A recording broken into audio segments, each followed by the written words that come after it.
and welcome to mini episode 309 of Real Life Ghost Stories. And I have 3 spooky stories for you, and the last story comes from October the 5th, 2023. And story number 1 comes from Megan. My husband and I were driving on the freeway in San Bernardino, California.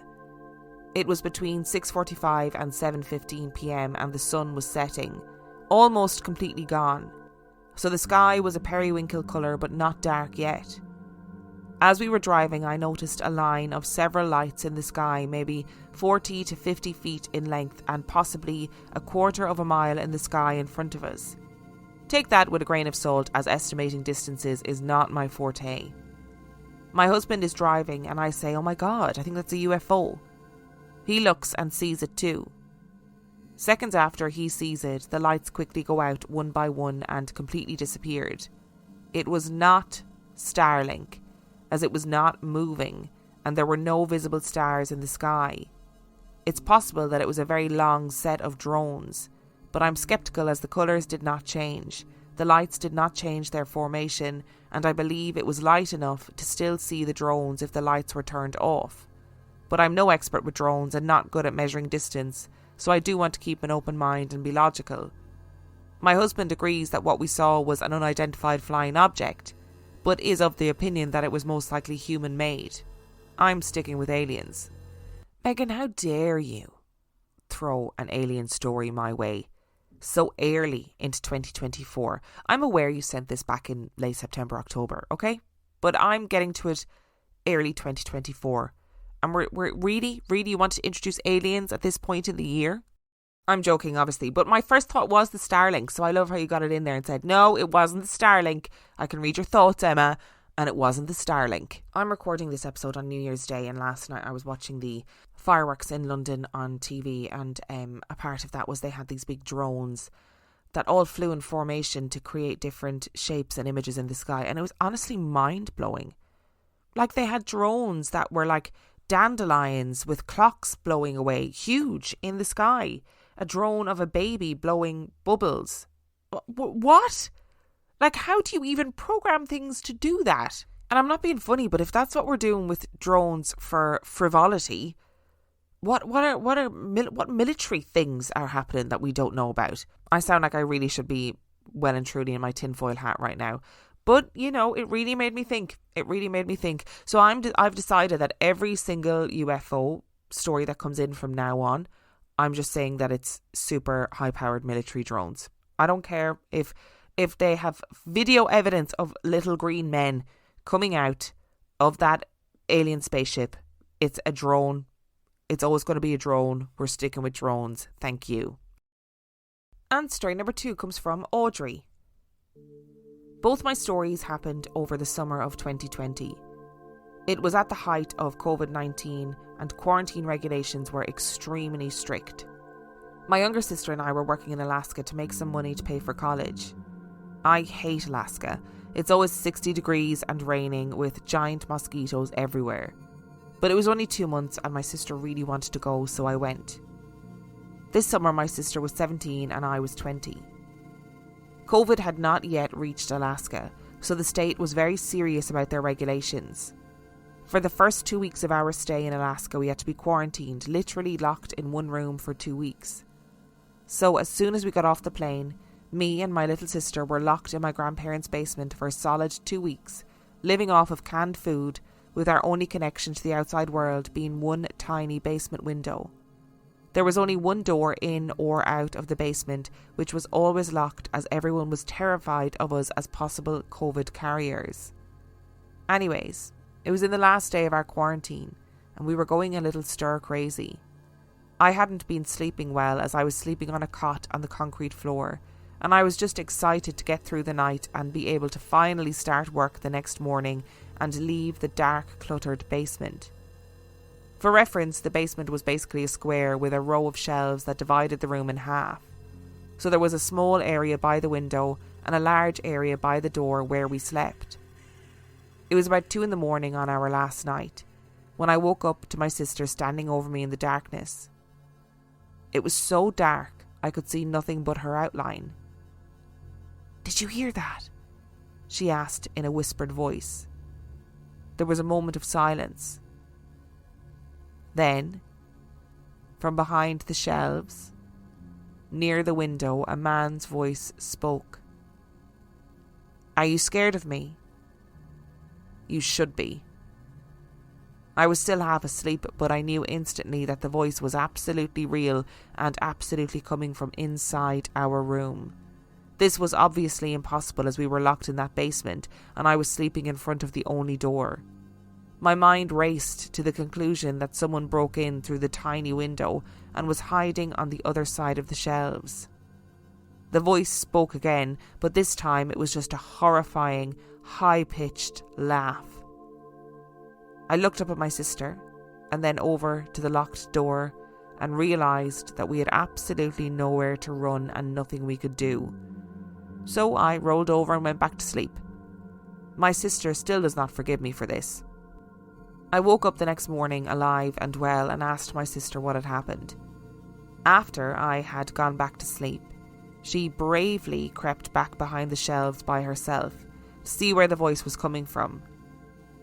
The sound turned out to be coming from one of my grandma's Halloween decorations that had started going off in the middle of the night. It was a large crow in a cage that said a variety of creepy phrases every 30 seconds or so. We laugh about this story now, but in the moment it was terrifying.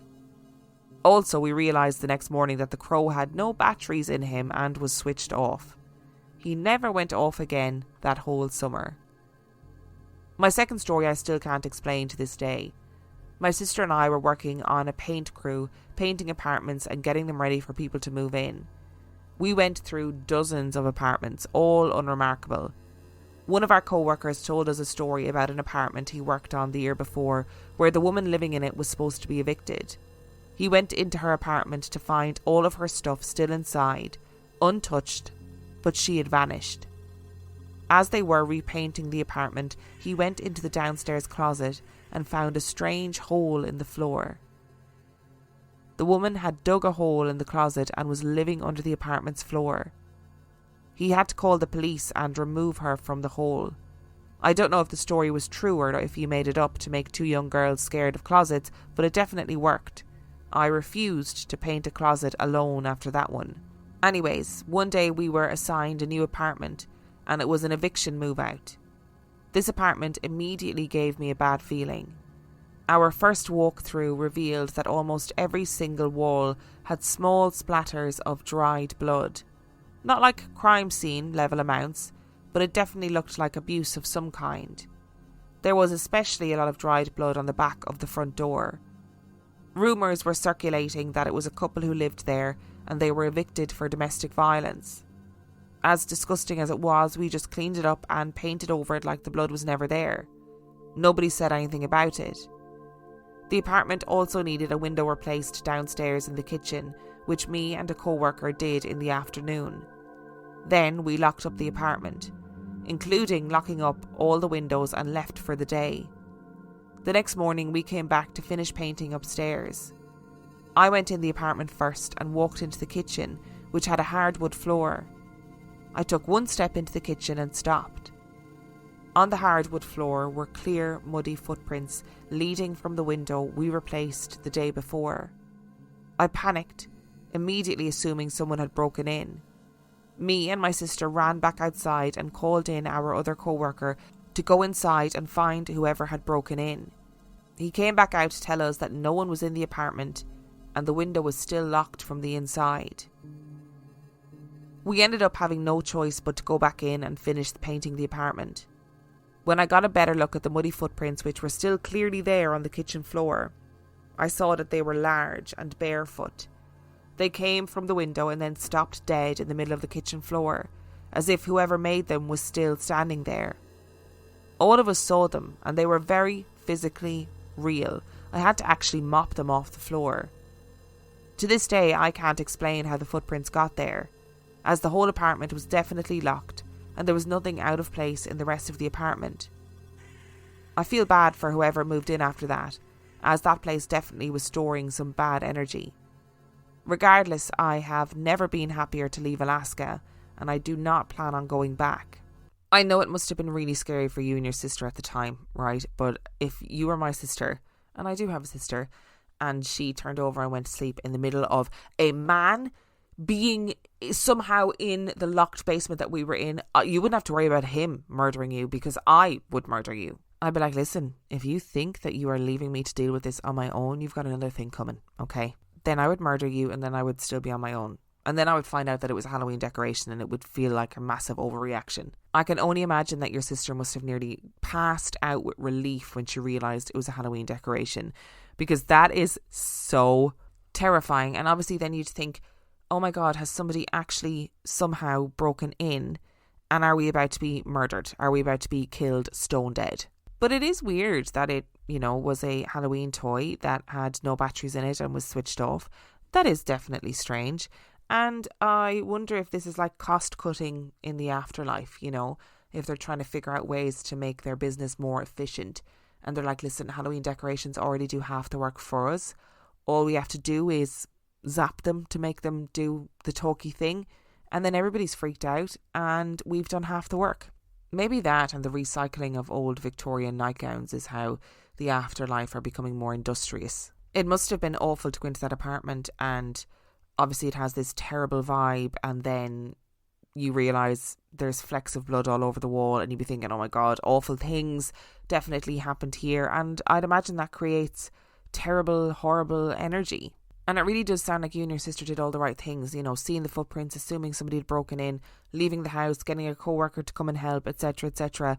But, unless that person evaporated or was abducted by aliens, it does make sense that the footprints would just stop in the middle of the floor, these barefoot, muddy footprints. I would love to know if the person who moved in afterwards has experienced anything in that house, or has those same feelings, or has seen muddy footprints around the place. I would love to know. Today's episode is brought to you by Factor.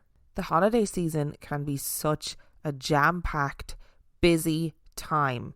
And you might be thinking, how am I going to fit in nutritious, flavourful meals to fuel me on these crazy busy days? Factor is America's #1 ready-to-eat meal delivery service.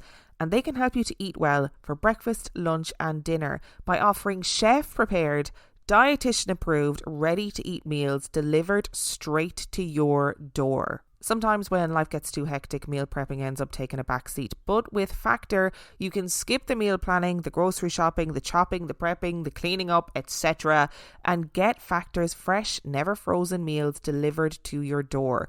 They are literally ready in 2 minutes. So all you have to do is heat it up and enjoy. You can choose from over 35 chef-crafted meals every single week. And these meals can be chosen to meet your specific preferences. So whether you are vegan or veggie, or you want extra protein, whatever it is, head to factormeals.com/reallifeghoststories50 and use code reallifeghoststories50 to get 50% off. That's code reallifeghoststories50 at factormeals.com/reallifeghoststories50 to get 50% off. And story number 3 comes from Anonymous.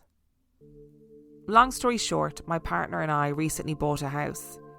It's one of those pretty 1930s red brick houses in the south of the city, with a fabulous long back garden which is enveloped by trees. We fell in love with it on the first viewing, and although a bit old, but nothing unbelievable, just needs some modernising, we could see the potential. Previously, a couple similar age to ourselves, in their 30s and 40s, had lived there with their young child for around 3 or 4 years. We got the keys just over a week ago but haven't moved in yet. My partner is a joiner, so he is going to tackle some minor work ahead of time. So on Monday past, I was at the house waiting for a fridge to be delivered. I had my daughter with me and she will be 2 in January. There's no furniture in the house at present, no internet and nothing really to occupy a small child. So we sat on the floor in the living room area with a Peppa Pig magazine, some toys and some snacks. My daughter was sitting facing towards the open door to the hallway and I was facing my daughter, so my back was to the door. Looking out to the hallway, the door directly faces another door into the upstairs cupboard, so there's nothing really to see in the hallway itself. At one point, she points towards the open door and says, clear as day, "Man?" I look towards the door and of course I see nothing. She says it again, pointing with her little finger and looking at me puzzled. Man?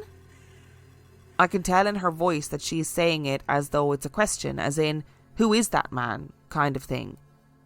I am immediately freaked, but I obviously don't let it show so as not to panic her. I simply reply, no man. Mummy can't see a man. She carries on playing and eating snacks. I'm still freaked out inside. A bit of time goes by and she points again to the door and says, man? And I said, no baby, no man. At this point I'm ready to leave the house, but I still have to wait for the fridge. So we go outside in the garden and play out there for a bit. The fridge arrived not long after, and at that point my little one needed a nappy change.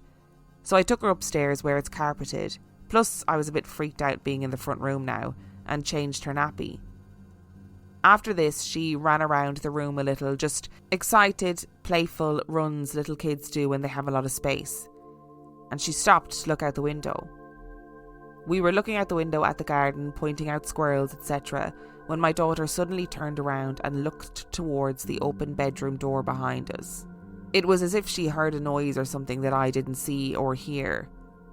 After a short pause, she started to wedge herself between me and the window as if she was hiding. Then she lifted up her little arms to me and said, up, up, for me to lift her up. Of course, I lifted her immediately and I asked, what is it, baby? She didn't say anything, didn't say man, didn't seem upset, but it was as if she was a bit shy. She is very wary of new people in general and will often want me to lift her when faced with new people. I carried her out of the room and into the other bedrooms just to show her that there was nothing to be afraid of and to try and assure myself that everything was okay, as I really was freaking out inside. She seemed fine with me carrying her around and being in the other rooms of the house. No upset and no startling behaviour. We then left the house. Since then, she hasn't randomly mentioned seeing any man when they aren't there, and it's not something I can recall her ever doing in the past. She's never claimed to see a man in our current house, nor does she ever appear to be talking to imaginary friends or any other creepy stuff. So I really am a bit spooked. Personally, I don't get any bad vibes or creepy feelings in the house. Rationally, I'm trying to put it down to just the fact that the house is different and empty, and maybe it had my little one feeling a bit uneasy that day. Maybe her imagination ran away with her. I'm hoping once our furniture is in the house and we have her room painted, we're going to keep the colours the same as her current room, it will all start to feel a bit more familiar to her. Look, Anonymous, I'm sorry to be the one to have to say this to you, but you have yourself a creepy child, and the first thing you need to do in your new house is to drop kick said child down the stairs to assert your dominance. I'm obviously joking when I say things like that, just to be clear, in case anybody thinks that I am advocating the booting of children. I'm not. I'm going to say, for the sake of your sanity with moving into your new house, etc., etc., I'm just going to say, maybe just assume that your child has a really good imagination and that, you know, you don't get any bad vibes or creepy feelings, which is a good thing. So maybe it is the fact that the house is different and empty. I would love to hear an update though, because this story came in from October. I'm assuming that you're in the house now a couple of months. I would love to know if you have had any further creepy kid incidents or any further feelings or thoughts about the house yourself. Thank you so much for listening to today's episode. Thank you to Megan, Audrey and Anonymous for sending in your stories. Remember, the last story came from October the 5th, 2023. If you would like to send in your story, you can do so by emailing it to reallifeghoststoriespodcast@gmail.com.